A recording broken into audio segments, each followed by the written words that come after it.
quick bit of forewarning before we get into this.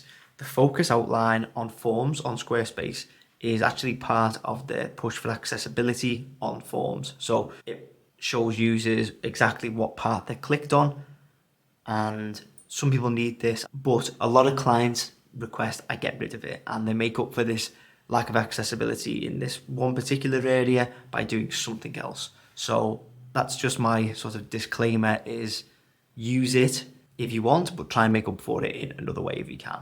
So to remove the focus outline from your form on Squarespace, it is literally, I think, like 2 lines, maybe 3 lines of code. So I'm going to show you exactly how to do it now. Okay, so this is going to be super quick. Basically, first off, what we need to do is go to our forms. We'll go to the page that we want to add a form to. And you can see we've got our form here. Now, when I click on any element within the form, you can see that it has this outline around it, which a lot of people think looks garish. I am one of those people as well. So to get rid of this, we go to design. Every time I have to move myself out the way, but custom CSS, and then we'll go up here, we'll call this remove focus outline, and then I'm going to paste the code in and show you how that looks.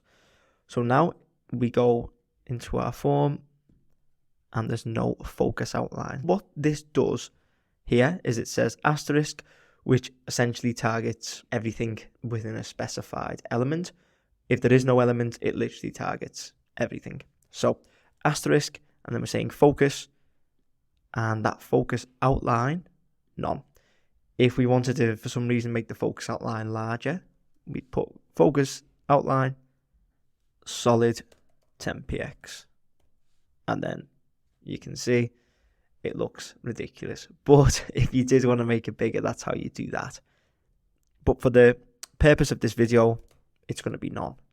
So I'll put none in, and you can see that it goes.